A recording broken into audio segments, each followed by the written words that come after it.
Active voice, passive voice.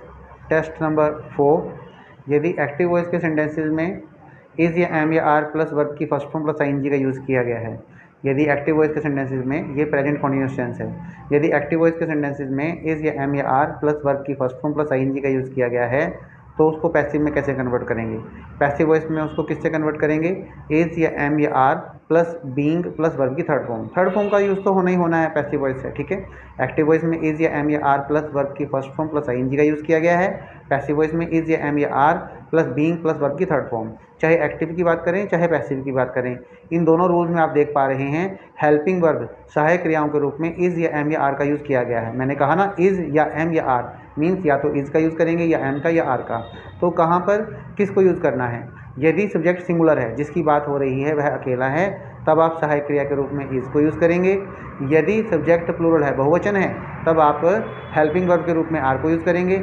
और यदि subject I है, मैं खुद ही सब्जेक्ट हूँ, तब आई के साथ आपको सहायक क्रिया के रूप में एम का यूज़ करना होगा, ठीक है। वर्ब और एक्टिव में वर्ब की फर्स्ट फॉर्म प्लस आईएनजी है और पैसिव में बीइंग प्लस वर्ब की थर्ड फॉर्म है। सेंटेंस है, first sentence, our teacher is checking our notebooks.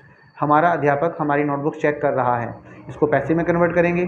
आपस में अदला बदली किसकी करनी है?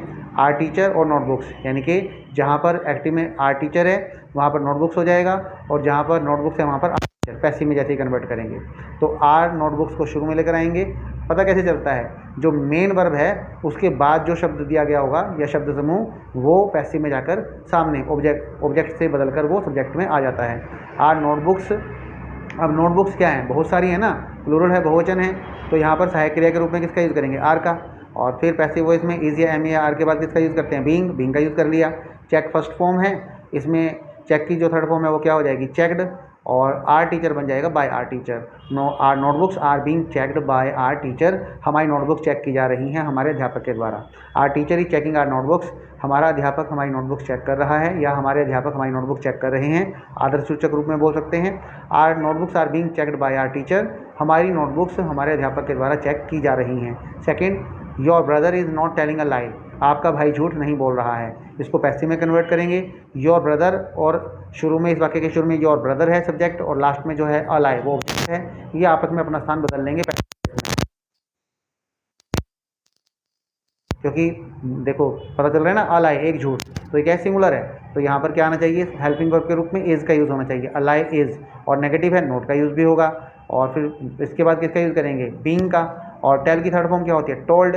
और जो योर ब्रदर है वो बन जाएगा बाय योर ब्रदर, आपके भाई के द्वारा। A lie is not being told by your brother, एक झूठ नहीं बोला जा रहा है आपके भाई के द्वारा। Your brother is not telling a lie, आपका भाई झूठ नहीं बोल रहा है। A lie is not being told by your brother, एक झूठ नहीं बोला जा रहा है आपके भाई के द्वारा। Third sentence, is he reading a newspaper, क्या वह समाचार पत्र पढ़ रहा है? ये इंटेरोगेटिव में है। Is he reading a newspaper, क्या वह समाचार पत्र पढ़ रहा है? इसमें जो शुरू में ही सब्जेक्ट है और अ न्यूज़पेपर ऑब्जेक्ट है, ये आपस में चेंज हो जाएंगे पैसिव वॉइस में, क्योंकि क्वेश्चन है तो क्वेश्चन को क्वेश्चन ही रखेंगे, एक्टिव में भी और पैसिव में भी।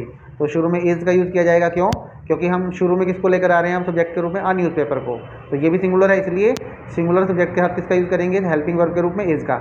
इज़ अ न्यूज़पेपर, फिर बीइंग का यूज़ करेंगे, ग्रामर की रिक्वायरमेंट है। और रीड की थर्ड फॉर्म क्या होती है? Red, read red red, spelling same है लेकिन प्रोनाउंस करने का तरीका क्या है? Red. First form read, second form red, third form भी रेड। और ही बन जाएगा बाय हिम, तो ये बन जाएगा is he is a newspaper being red by him, क्या एक समाचार पत्र पढ़ा जा रहा है उसके द्वारा। Your is he reading a newspaper, क्या वह समाचार पत्र पढ़ रहा है? Is a newspaper being red by him, क्या उसके द्वारा समाचार पत्र पढ़ा जा रहा है। Thanks for watching this video.